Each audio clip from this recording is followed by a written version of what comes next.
बिस्मिल्लाहिर्रहमानिर्रहीम। नाजरीन, मैं हूं अब्दुल हफीज़ शाहानी और आप देख रहे हैं हफीज़ पाकिस्तान यूट्यूब चैनल। नाजरीन, आज हम डिटेल में डिस्कस करेंगे कि फरवरी के महीने के अंदर गंदम को नाइट्रोजनिक खादें यानी कि यूरिया, केन गवारा या अमोनियम सल्फेट देनी चाहिए या नहीं देनी चाहिए, उसके क्या फ़ायदे हो सकते हैं और क्या नुकसानात हो सकते हैं, और किन हालात में देनी चाहिए किन हालात में नहीं देनी चाहिए, हम आज इसके ऊपर डिटेल में डिस्कस करेंगे। नाजरीन, फरवरी के महीने के अंदर गंदम तकरीबन 80 से 90 दिन की हो जाती है। बहुत सारे काश्तकार हजरात ने अक्टूबर की एंड में या नवंबर में काश की होती है, तो उस उन उन तकरीबन सिट्टे निकाल चुकी होती है इस स्टेज में गंदम।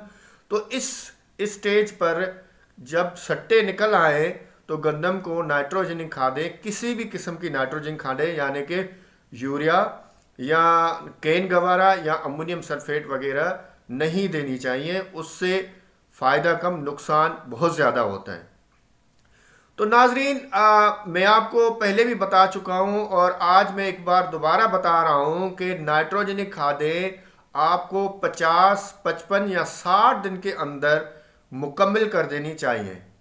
3 बोरी नाइट्रोजन खादें यानी कि यूरिया की आपको 50 से 60 दिन के अंदर की फसल में ये एप्लीकेशंस तीनों कंप्लीट कर देनी चाहिए।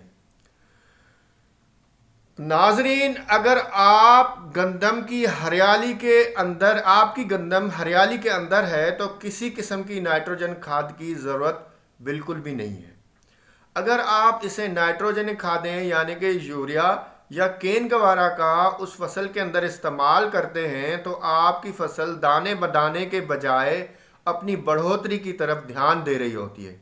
यानी यूरिया खाद या केन गवारा खाद का इस्तेमाल करेंगे, आपकी फसल हरियाली में तो ज़रूर आ जाएगी, फसल गंदम की जो है चमक तो उसमें ज़रूर आएगी, आपको बज़ाहिर रिजल्ट नज़र आना शुरू हो रहा होगा, लेकिन आपकी फसल जब वो दर हकीकत दाने बनाने के बजाय हरियाली की तरफ चली जाएगी, कद बढ़ाना शुरू कर देगी, अपनी ग्रोथ तेज़ कर रही होगी। जबकि इस वक्त हमें ना तो कद की ज़रूरत है, अगर कद बढ़ जाता है तो आपकी फसल बाद में गिर जाएगी। अगर हरियाली ज़्यादा हो जाती है तो इससे आपका तना, गंदम का तना कमज़ोर हो जाएगा। तो आपको इस वक्त चाहिए कि सारी की सारी ताकत, पत्तों की, तने की ताकत सिट्टे की तरफ जानी चाहिए, जिससे आपकी पैदावार बन रही है। तो आपको इस वक्त पत्ता नहीं चाहिए, आपको तूड़ी नहीं चाहिए, इसका कद नहीं चाहिए, इसके दाने चाहिए, जो कि आपकी दर हकीकत और दरअसल पैदावार है। अगर आप इस वक्त पैदावार में इजाफा करना चाहते हैं तो आपको इस वक्त बिल्कुल भी नाइट्रोजन खादें यानी यूरिया और केन गवार का इस्तेमाल नहीं करना चाहिए। आपने अगर कोई खाद इस्तेमाल करनी है, पैसे खर्च करने का कोई इरादा रखते हैं, तो आपको पोटाश खादों का इस्तेमाल करना चाहिए। नाजरीन, हमारे मुल्क के अंदर काश्तकार हजरात 1% से भी कम पोटाश खादों का इस्तेमाल कर रहे हैं, जो कि तशवीश की बात है। लेकिन जो लोग पोटाश खाद का इस्तेमाल कर रहे होते हैं वो पैदावार भी ज़्यादा उठा रहे होते हैं। अगर कहीं भी गंदम की फसल में पिलाहट आ जाए तो आपको यूरिया खाद की बोरी या आधी बोरी इस्तेमाल बिल्कुल भी नहीं करनी चाहिए। आपको थोड़ा सा यूरिया लेकर पानी में मिलाकर और स्प्रे करना चाहिए।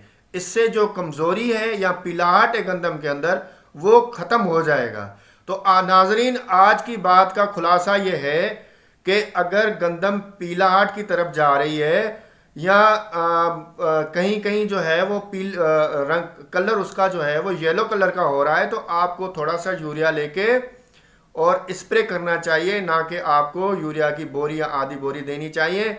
जब बिलखुसूस जब गंदम सिट्टे निकाल चुकी होती है, उससे फ़ायदा कम, नुकसान ज़्यादा होता है। और जब सिट्टे निकाल चुकी होती है या गोब की हालत में होती है तो इस स्टेज के ऊपर आपको नाइट्रोजनिक खादों का इस्तेमाल नहीं बल्कि पोटाश का इस्तेमाल करना चाहिए, जिससे दाना और सिट्टे में वज़न बढ़ेगा और आपकी पैदावार ज़्यादा हो सकती है।